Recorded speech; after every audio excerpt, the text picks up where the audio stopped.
Okay. So today we are going to cover our next poem, that is My Last Duchess, written by Robert Browning. Okay.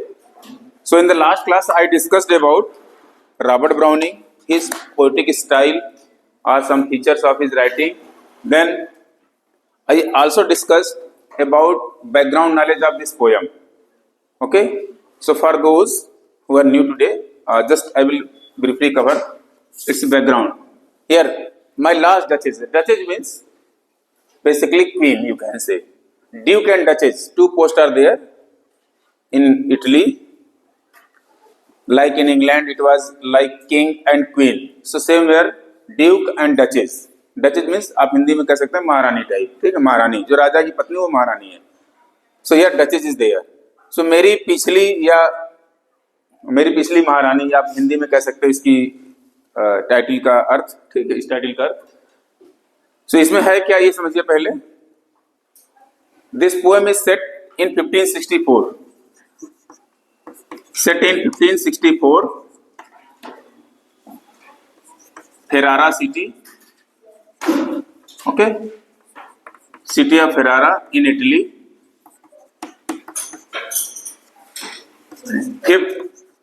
Fifth Duke. Okay, fifth Duke is there. Whose name is? What is his name? Yeah, Alfonso II or Alfonso II. एक राजा है, ठीक, जिसका नाम है Alfonso to. वो Duke है कहाँ का? फेरारा सिटी का. फेरारा कहाँ पर है? इटली में. ठीक, उसकी जो पहली शादी हुई थी, एक्चुअल में ये घटना एक्चुअल में हुई थी, उसी के ऊपर ये पोएम लिखा गया है. So it's setting is historical setting है पूरी. इसकी शादी इसकी हुई थी 15. वैसे इसमें बड़ा कंफ्यूजन है, कुछ जगह इसमें 1558-9 भी दिखाता है, कहीं पे कुछ दिखा रहा है, ठीक है. लेकिन आप ये मान के चलिए कि 1564 में उसकी डेथ हो जाती है, इतना मान के चलिए. वो पहली वाली पत्नी का, ठीक है, पहली जो पत्नी होती है उसका नाम क्या होता है? हाँ, फर्स्ट जो पत्नी होती है उसका नाम होता है ल्यूक्रेजिया डी मेडिसी. मेडिसी जगह का नाम है, ठीक है. ये ल्यूक्रेजिया है. इसकी डेथ हो जाती है just after 3 years of marriage. शादी के 3 साल बाद ही उसकी मृत्यु हो जाती है. जो उसके 3 साल बाद मृत्यु हो जाती है तो उसके एक बहुत बढ़िया सी पेंटिंग बनवा करके जो ड्यूक है अपने घर में, जो उसका प्राइवेट आर्ट गैलरी है, उसमें वो लगवा देता है. ठीक, 1564 में ही उसके घर एक प्रपोजल आता है शादी के लिए. यानी अब वो दूसरी शादी करने के लिए रेडी है. जो दूसरी शादी करने के लिए रेडी है, उस समय कोई व्यक्ति आता है जो उसके घर प्रपोजल लेके आता है. तो जो प्रपोजल लेके आता है सेकंड मैरिज के लिए, ठीक है, उसको आप एमिसरी कह सकते हैं या मीडिएटर कह सकते हैं, ठीक है. यानी देखते हैं ना, शादी के लिए कोई कोई आता है, मीडिएटर काम करता है. उसका नाम क्या है? निकोलस मैड्रूस. ये बंदा आता है ड्यूक के पास दोबारा, मतलब आता है शादी करने के लिए, कि ड्यूक जो दोबारा शादी करने के लिए तैयार हो चुका है. तो अब ये बंदा प्रपोजल लेकर आता. प्रपोजल किसका लेकर आता है? अपनी बहन का, अपनी सगी बहन का, ठीक है, फॉर हिज सिस्टर. सिस्टर क्या नाम है? बारबारा, ठीक है, बारबारा ऑफ ऑस्ट्रिया. ठीक, ऑस्ट्रिया की जो वहां का राजा है उसका नाम है वैसे तो फर्डिनेंड I. अगर आप चाहें तो इसके फादर का नाम है, she is daughter of Ferdinand I. ठीक है, इसकी बेटी है बारबारा. इस बारबारा की शादी का प्रपोजल लेकर के आया है उसका भाई मैड्रूज. किसके पास? ड्यूक के पास. ओके, अब जब ड्यूक के पास आया है तो ड्यूक उसका सम्मान सत्कार करने के बाद अपनी जो प्राइवेट आर्ट गैलरी है, जो पेंटिंग वेंटिंग जो भी अपना जहां बनाया होगा, लगाया था, उसको घुमा रहा, दिखा रहा है यहाँ पे. ठीक, सिर्फ उसी बंदे को, इसके भाई को, यानी एज ए गेस्ट यहाँ पर आया हुआ है यहाँ पे, और उसको एक फोटो दिखा रहा है. तो जो पहली पेंटिंग दिखाया जा रहा है वो पेंटिंग किसकी है? ल्यूक्रेजिया की. या आप कह सकते हैं फर्स्ट वाइफ की, ठीक है, यानी जो लास्ट डचेस थी उसकी है। अब उस पेंटिंग में, ठीक है, ये जो पोएम है इट्स ड्रामेटिक मोनोलॉग। पोएम क्या है? Dramatic monologue. So dramatic monologue is a kind of poem in which a speaker is there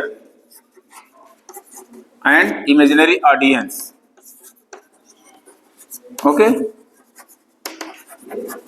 imaginary audience is there. अगर ऑडियंस वहां अवेलेबल भी दिख रहा है अगर पोएम में तो कुछ बोलेगा नहीं, ठीक है, मतलब ये वन वे कम्युनिकेशन है, सीधी सीधी बात कहें तो। जो स्पीकर होगा वो राइटर खुद भी हो सकता है या कोई और भी हो सकता है। कोई और का मतलब कि किसी के माध्यम से अपनी बात कह रहा हो। तो इस पोएम में हम देखेंगे स्पीकर ड्यूक है, यानी जो पूरी पोएम कही गई है किसके द्वारा कही गई है? ड्यूक के द्वारा। ड्यूक का नाम क्या है? Alfonso two. Okay, Alfonso two. यहाँ पे बारबारा से इसकी शादी हो जाती है, ठीक। अगर ये रियल हिस्ट्री को जानना है तो इसके लिए बता रहे हैं। बारबारा का भाई आया हुआ है, उस भाई को अपनी पेंटिंग दिखा रहा है ड्यूक, और जो दिखाते समय जो बातें कर रहा है, ठीक, वैसे बात वो वन में है। मतलब जो गेस्ट आया हुआ है यानी ये जो मैड्रूज है कुछ नहीं बोल रहा है, केवल ड्यूक बोलता जा रहा है, वही पूरी पोयम है। लेकिन इसके अलावा अगर आप समझना चाह रहे हैं तो यहाँ पे बारबारा की शादी एक्चुअल में हो गई।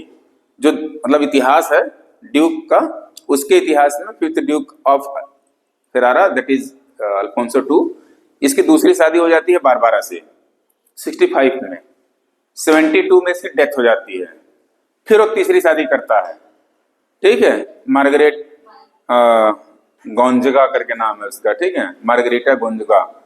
तो उससे शादी हो जाती है तीसरी। जो तीसरी वाइफ थी वो उसकी पूरी डेथ तक केयर की और नेचुरल डेथ उसकी होती है, ठीक। अब यहाँ पे जो प्रश्न है कि पहली और दूसरी जो शादी हुई थी उसमें जो पत्नियां उसकी मर गई यानी डेथ हो गई उनकी, तो कैसे हुई, ठीक। इतिहास में दिखाया जाता है कि उसकी टीबी से हो गई। टीबी मतलब जो ट्यूबरक्लोसिस, कि ट्यूबरक्लोसिस हो गया इसलिए वो एक्सपायर कर गई।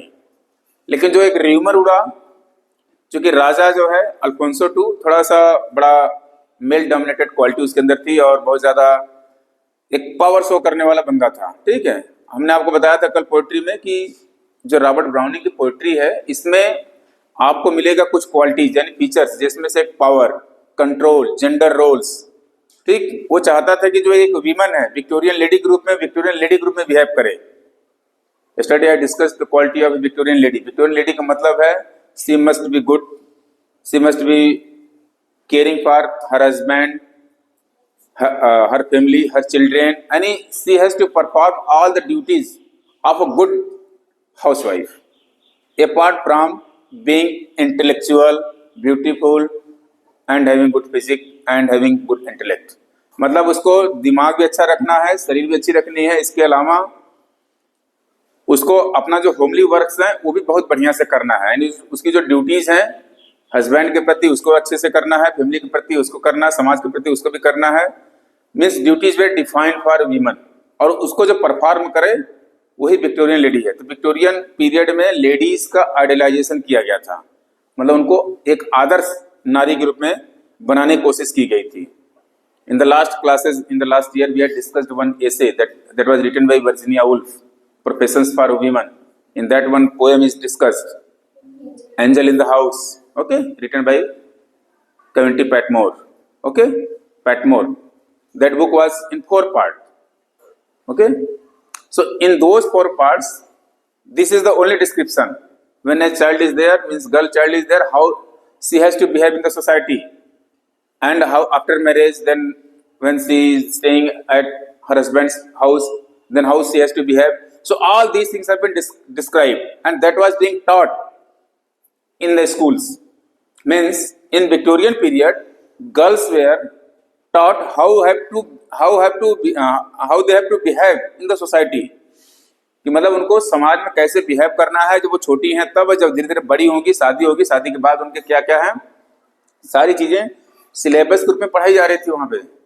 तो इस तरह से जो लेडी वहां उस समय तैयार की गई उसको आइडियलाइजेशन किया गया, या उसको आइडियल लेडी ग्रुप में आई और उसको कहा गया विक्टोरियन लेडी। विक्टोरियन लेडी एक टर्म है, ठीक, विक्टोरियन लेडी। अगर आप किसी को कह रहे हैं कि she is the Victorian lady, it means she is good in intellect, she is caring for her husband, family and society after marriage. Then she is responsible person of or she is responsible citizen of her country.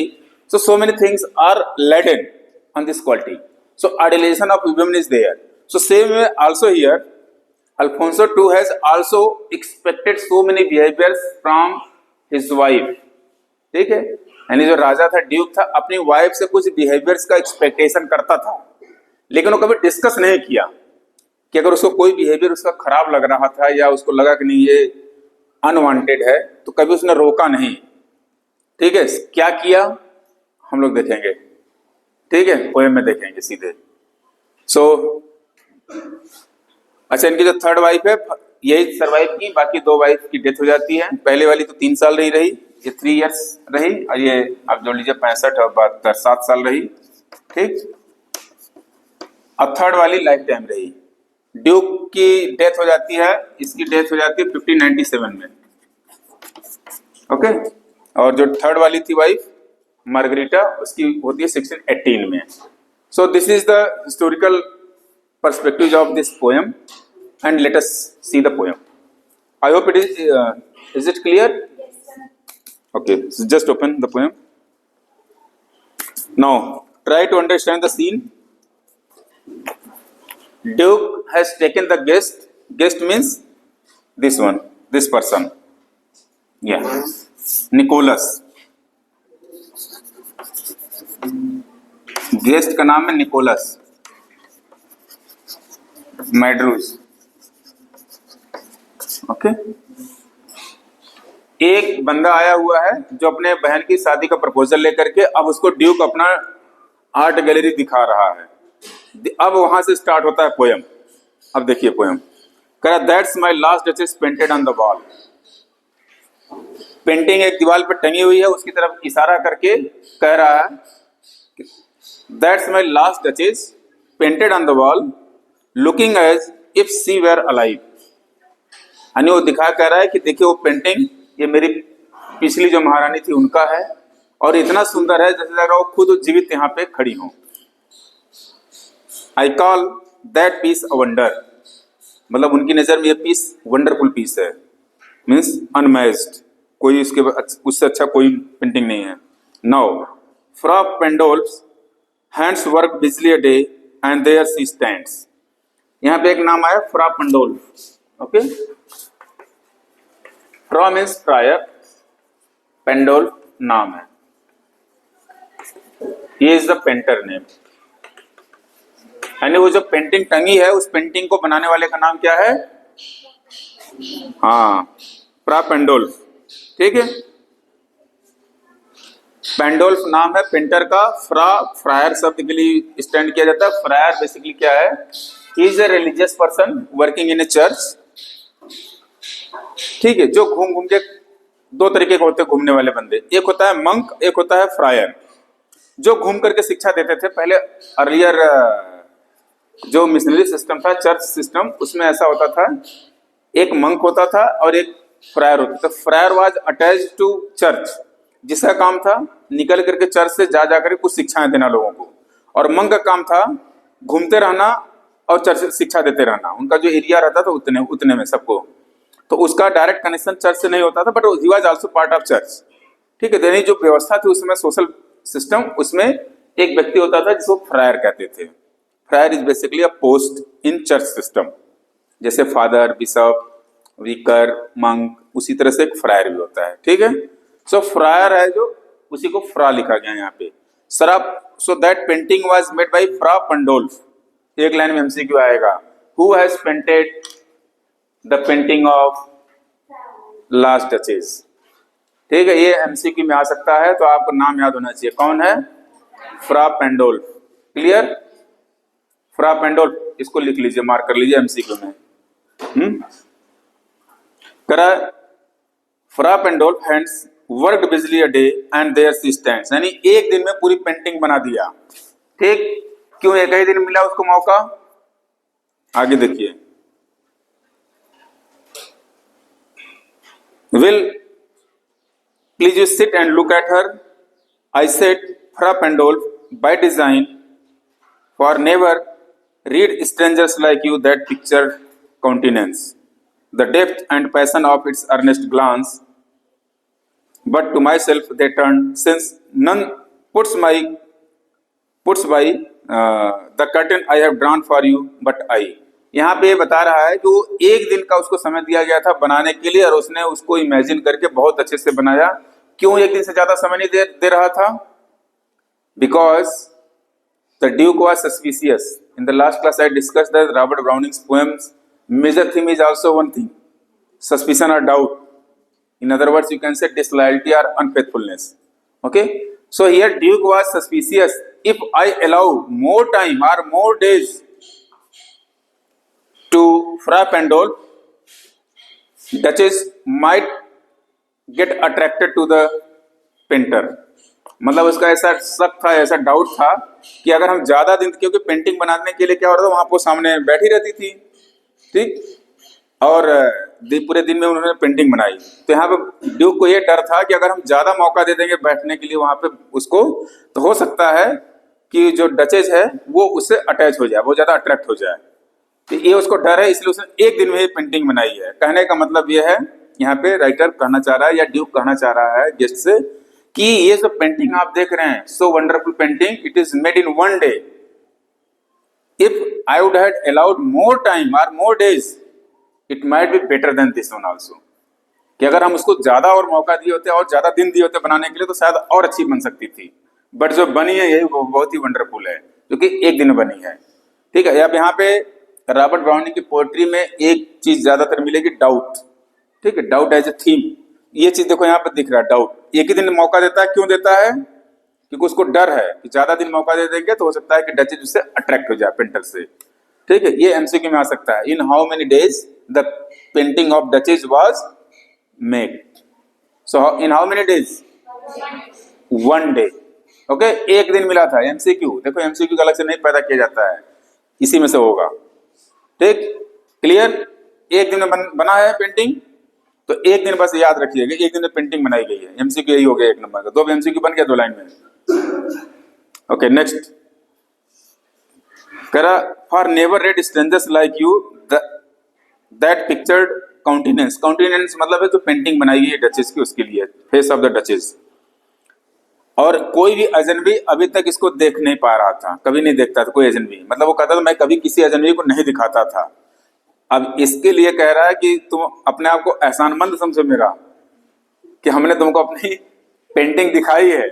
हालांकि इतना नहीं बोला गया, लेकिन उसका meaning यही है। The depth and passion of its earnest glance, but to myself they turn, since none put by the curtain I have drawn for you but I. कह रहा है कि इस पे जो उस पेंटिंग के ऊपर पर्दा लगाया गया है, इसको कोई नहीं हटा सकता था एक्सेप्ट मी, और मैंने तुम्हारे लिए पर्दा हटाया है।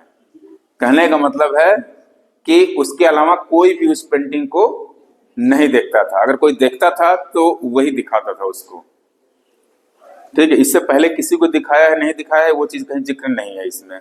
Okay, and seemed as they would ask me if they durst how such a glance came there, so not the first. Durst, D-U-R-S-T है, durst means dare, D-U-R-S-T means dare, dare means हिम्मत करना। ठीक है,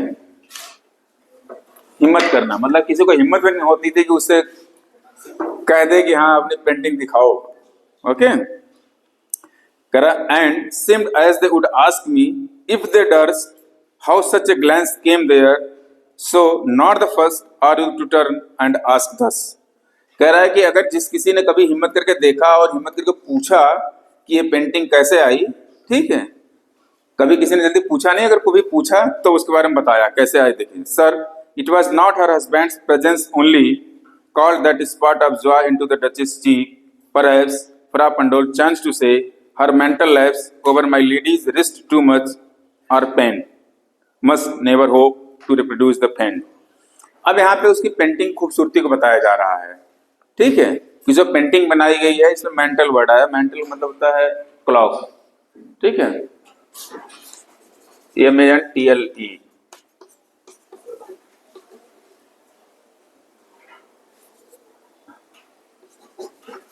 clock पढ़ते हैं ना, जो बड़ा कपड़ा होता है। आप देखेंगे रानी महारानी पूरा फुल कपड़ा यहाँ से लेके यहाँ तक एकदम पूरा लंबा चौड़ा एक साथ लंबी चौड़ी पहनती थी, उसे क्लॉक कहते हैं। तो अब इसमें जो पेंटिंग दिखाई गई है, ये महारानी जो पहनी हुई है पूरे रिस्ट तक यहाँ तक पहनी हुई है, और यहाँ तक पूरा, और पूरा गले वाला पूरा एकदम कवर करके। तो इसमें दिखाने की कोशिश कर रहा है उसकी कि उसके हैंड्स वगैरह और भी सुंदर हैं जितना इसमें दिख रहा है पेंटिंग में, क्योंकि इसमें पूरी क्लॉक यहाँ तक आ गया है, कवर कर दिया है। उसके चिक्स बहुत सुंदर हैं, इसी सब चीजें पूरी उसकी ब्यूटीज को यहाँ पे दिखाने की कोशिश की गई है। ओके, कहाँ गए? हाँ, half lust that dies along the throat, such stuff were courtesy, she thought, and cause enough for calling up the spot of joy she had heard, how shall I say, too soon made glad। यहाँ पे अब इसके बारे में बता रहा है, ठीक है, कि जैसे कोई भी व्यक्ति देख रहा हो उस पेंटिंग को, तो उसके मन में सोच रहा होगा अच्छा कैसी रही होगी, इसका क्या व्यवहार रहा होगा, क्यों ऐसी डेथ हो गई, क्या है, ठीक है। तो डेथ का रीजन तो यहाँ पे नहीं दिखा रहा, बाद में बताया गया है। अभी शुरुआत में उसकी ब्यूटीज को दिखाया गया कि उसके चिक्स बहुत ही ब्लशिंग थे। मीन्स देखेंगे लोग पेंटिंग इतना हल्का सा रेडिश कलर का लगा देते हैं तो बहुत चमक आती है उससे, उस चीज को दिखाने की कोशिश किया है। अब उसके बारे में बता रहा है राइटर, मीन्स स्पीकर कौन है? Alfonso duke. She had heart, how shall I say, कि उसका जो दिल था कैसा था मैं कैसे बताऊं। टू सून मेड ग्लैड, मतलब बहुत ज्यादा खुश हो जाती थी, बहुत जल्दी खुश हो जाती थी। टू इजिली इम्प्रेस्ड, बहुत ज्यादा इजिली किसी से इम्प्रेस हो जाती थी। And she like whatever she looked on, and her looks went everywhere, कि मतलब वो हर चीज को पसंद करती थी जो कुछ उसको दिख जाए, और हर व्यक्ति को पसंद करती थी। कहने का मतलब she had a very generous behaviour, और सी वॉज ट्रीटिंग एवरीवन इक्वली। ये चीज राजा को वहां बिल्कुल अच्छा नहीं लगता था, because she was a duchess, वो महारानी थी तो उसका व्यवहार अलग होना चाहिए लोगों से, जबकि उसका व्यवहार एक कॉमन मैन की तरह दिख रहा था। ये चीज राजा को बिल्कुल नहीं अच्छा लग रहा था, यहाँ पे ड्यूक को बिल्कुल नहीं अच्छा लग रहा था। आगे बताएगा। Okay, sir it was all one, my favour at her breast, the drooping of the daylight in the west, the bough of cherries, some officious fool broke in the orchard for her, the white mule. She rode with round the terrace, and all each would draw from her alike the approving speech or blush at last. At least she thanked men good, but thanked somehow I know not how, as she ranked my gift of a 900 years old name with anybody's gift who stooped to blame. ये यहाँ पे कुल मिला जुला के ये बताना चाह रहा है कि my favour at, it was all one, my favour at her breast. Favour at her breast का मतलब है कि ये जो गले में माला वाला पहनाया गया है, उस पेंटिंग में जो दिखाया गया है, पेंटिंग में जो माला या जो क्या कहते हैं उसको, ज्वेलरीज वगैरह ऑर्नामेंट्स पहना है, उसके ब्रेस्ट तक लटका हुआ है। ये कह रहा है कि it is my favour, means I had given this one, कि ये गिफ्ट मैंने किया है जो उस पेंटिंग में दिखाया गया है उसको। Sir it was all one, my favour at her breast, the drooping of the daylight in the west, ठीक है, मतलब उसकी जो चमक दिख रहा है ऐसे लग रहा है जैसे कि पश्चिम साइड से जब शाम की लाइट आती है तो कोई चीज देखे तो बहुत ज्यादा चमकता है, तो उतनी चमक जो दिख रही है इसी चीज को यहाँ पे दिखाने की कोशिश किया है। The bough of cherry, some officious फूल, बाउ मतलब होता है ब्रांचेज ऑफ द ट्रीज, ठीक है।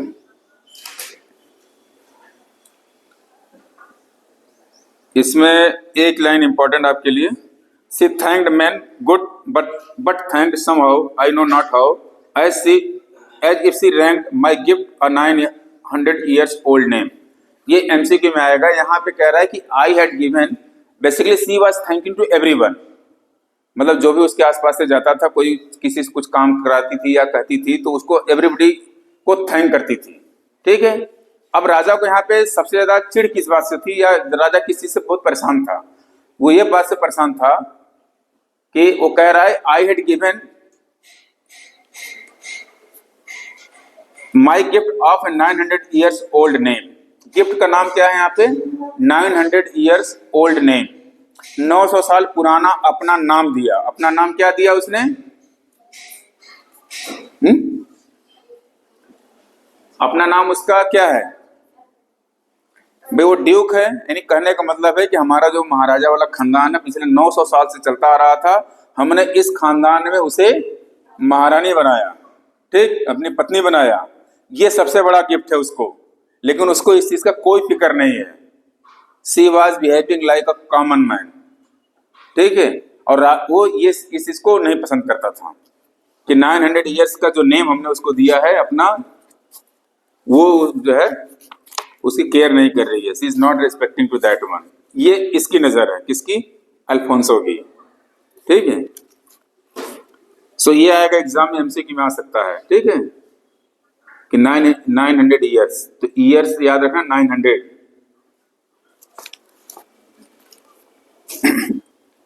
कह रहा my gift as if she rank my 9 years, my gift of a 900 years old name with anybody's gift. कहने का मतलब मेरा जो 900 साल पुराना नाम है खानदान का, ये किसी के नॉर्मल गिफ्ट के बराबर तुलना करके इसको थैंक करती है, या उसके बराबर कर देती है, रैंक कर देती है। रैंक करने का मतलब बराबरी करना वहां पे, ठीक है। Who should stoop to blame this sort of trifling? Stoop, stoop means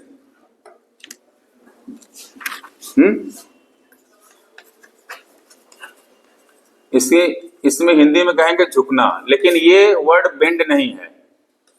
देखो दो वर्ड होता है, एक बेंड एक झुकना।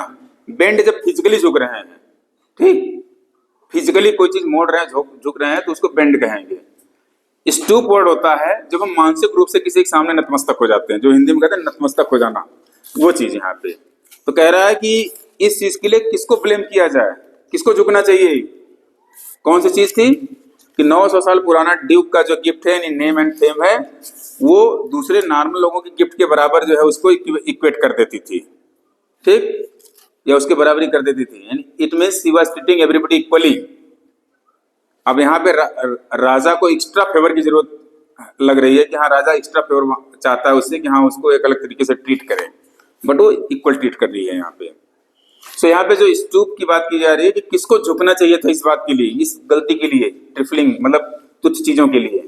यानी कौन गलती कर रहा है यहाँ पे, क्वेश्चन मार्क देखें यहाँ पे। Who should stoop to blame this sort of trifling even had you skill in speech which I have not, to make your will quite clear to such an one and say just this or that, you disgust me, here you miss or there exceed the mark, and if she let herself be listened so, nor plainly set her wits to yours, forsooth and made excuse, even then would be some stooping and I choose never to stoop. कहने का मतलब है कि मैं उससे discussion कर सकता था, सब कुछ कर सकता था। अब राजा को, चूंकि राजा यहाँ पे बहुत ज्यादा घमंडी दिख रहा है, ड्यूक है जो बहुत घमंडी दिख रहा है, राजा चाहता तो ये जो चीज जो उसको अच्छी नहीं लग रही है अपनी रानी से डिस्कस कर सकता था, लेकिन डिस्कस करने में उसको अपने क्या फील हो रहा था? बेइज्जती। कह रहा है कि so I choose not to stoop, I chose not to stoop, मतलब मैं झुकना नहीं चुना, ठीक। अब जब नहीं चुने तो अगर आपको किसी से कोई चीज खराब लग रही है या कोई चीज है, अगर आपको लगता है किसी व्यक्ति में वो चीज सुधार करनी है, तो अगर आप नहीं बताएंगे तो अगले को तो नॉर्मल लगेगा। अब वो यहाँ पे राजा डिस्कस नहीं करता कुछ रानी से कि उसको क्या खराब लग रहा है। खराब क्या लगता था उसको कि उसके दरबार में या जो भी आने जाने वाले लोग थे सभी को थैंक करती रहती थी, जो भी उसके तरफ आता था, ठीक है। इसमें कहीं लग रहा छूट गया एक शब्द, वो स्माइल भी करती रहती थी, जो भी रहता था उसको स्माइल करती थी और थैंक करती थी, ठीक है। कोई लाइन छूट गया लग रहा है, लेकिन राजा को ये बात पसंद नहीं है कि ये बात उसको बताए कि तुम्हारा ये व्यवहार मुझे पसंद नहीं है। अब नहीं है तो फिर क्या करता है, आगे देखिए क्या कह रहा है। नेवर, हाँ, I choose never to stoop, oh sir she smiled no doubt whenever I passed her, but who passed without much the same smile. कह रहे, आ गया स्माइल वाला वर्ड। कह रहा है कि नो डाउट वो स्माइल करती थी जब भी हम पास करते थे, जब भी हम उधर से गुजरते थे, हमको देखते थे तो स्माइल करती थी, लेकिन सिर्फ मेरे लिए ही नहीं स्माइल करती थी, हाँ, जब भी कोई इधर से पास करता था, गुजरता था, तो सबको स्माइल करती थी, ठीक है। यही चीज को ज्यादा खटक रही है। दिस ग्रीव, और ये बढ़ता जा रहा था, यानी उसका जो बिहेवियर है स्माइलिंग वाला ये बढ़ता जा रहा था। This grew, I gave commands, then all smiles stopped together. ठीक, ये लाइन मार्क कर लीजिए, 100% MCQ में आएगा. I gave command, then all smiles stopped together. ठीक है, I gave command, then all her smiles stopped together. ये MCQ में 100% आने वाला है, मान के चलिए. ठीक है, इसका क्या मतलब हुआ? I gave command, then all her smile stopped together. Means, हाँ जी, I gave command, all her smiles stopped together. हैं? गेस तो करो. मार डाला. ठीक है, आई gave command and all her smiles. किसी की स्माइल अगर सदा के लिए बंद हो जाए तो क्या मतलब है? खत्म. ठीक, हाँ हाँ. अब अजय देखो कितना प्राउडली बता भी रहा है. ड्यूक जो है कितना प्राउडली बता रहा अपने गेस्ट को. I gave command, then all her smiles stop together. Okay, there she stands. अब भाई हो गया, जब आदमी खत्म तो कहाँ होगा? टंगा रहेगा उधर. ठीक है, फोटो में. Okay, so there she stands as if alive. मतलब अब वो ऐसा लग रहा है इस फोटो में जैसे वो जीवित हो. कितनी अच्छी दिख रही है यहाँ पे. अब आगे देखो क्या करा. Wilt please you rise. क्या आप उठेंगे? मतलब मेहमान को कह रहा है, जो गेस्ट थे. गेस्ट कौन है? मेड्रूस, ये निकोलस मेड्रूस. ठीक है, उसे कह रहा क्या उठेंगे? अब उठा के देखो और क्या कह रहा है आगे. ओके, विल यू प्लीज, हाँ, will please you rise. We will meet the company below. Then I repeat, the count your master's known munificence is ample warrant that no just pretense of mine for dowry will be disallowed. अब यहाँ पे बता रहा है कृपया आप उठेंगे और जो मेहमान नीचे हैं, मतलब नीचे में डाउन स्टेयर्स, उनसे हम लोग मिलें और वे बातें करें. एक चीज और यहाँ पे कह रहा है, आई repeat the count your master's known munificence. munificence मतलब जनरसिटी, उनके बारे में, बिहेवियर के बारे में. आई repeat the count your masters. Your master का मतलब है यहाँ पे आपके मालिक. तो मालिक कौन है इनका? ये राजा. वहां का जो ड्यूक है या राजा है उसका नाम है फर्डिनेंड वन. ठीक है, ये है फर्डिनेंड वन, इटली का ही है ये. तो फर्डिनेंड वन ये कह रहा है कि उसके बारे में हमने बहुत सुना है, उनकी जनरसिटी के बारे में, उनके अच्छे बिहेवियर के बारे में हमने बहुत सुना है. ठीक है, ये मैं उस बात को रिपीट कर रहा हूँ बार बार. I repeat the count. Count मतलब होता है बेसिकली, वैसे तो काउंट वर्ड यूज किया जाता है प्लेज वगैरह में, रोमन प्लेज में, जब कोई मिलिट्री कमांडर होता है. ठीक है, या कोई ऐसा व्यक्ति जो बहुत रिस्पॉन्सिबल पोस्ट पर हो, उसको कहा जाता है काउंट. ठीक है, सी, देखो सी कैपिटल लिखा होगा उसमें, है ना. तो काउंट एक पोस्ट बेसिकली. ठीक है, ये मीनिंग इसका है. मिलिट्री कमांडर मतलब जो व्यक्ति पावरफुल पर्सन हो उसको कहा जाएगा काउंट. तो यहाँ पे इसको कह रहा है कि आई थैंक या I have heard about the generosity of your commander और your master. Master means your king. और आगे कह रहा है कि डाउरी की कोई बात नहीं है. मतलब I am not going to ask any dowry. Okay, ये चीज लिखा हुआ है. आप mind for dowry will be disallowed. Means there is no matter of dowry.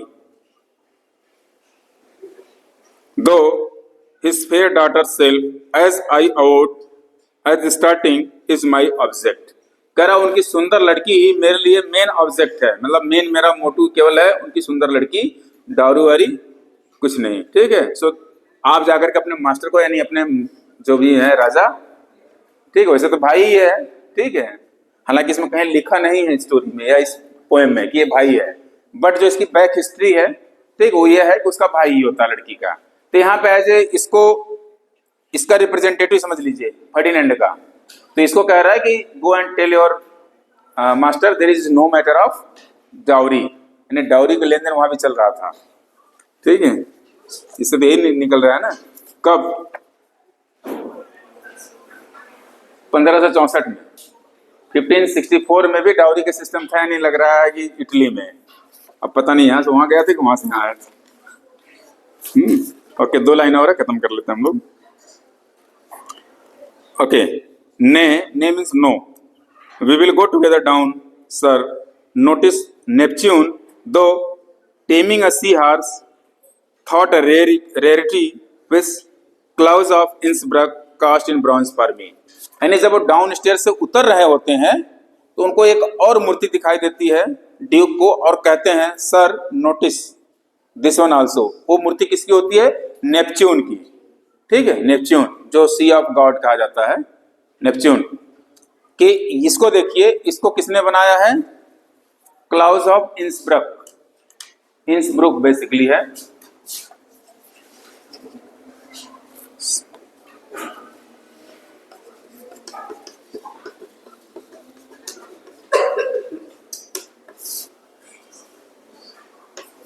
Klaus of Innsbruck, he has made the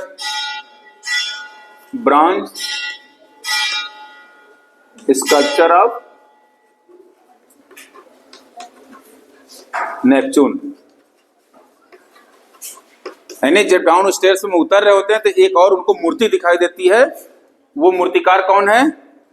ये इंसब्रक। आएगा यही आपको एमसीक्यू में।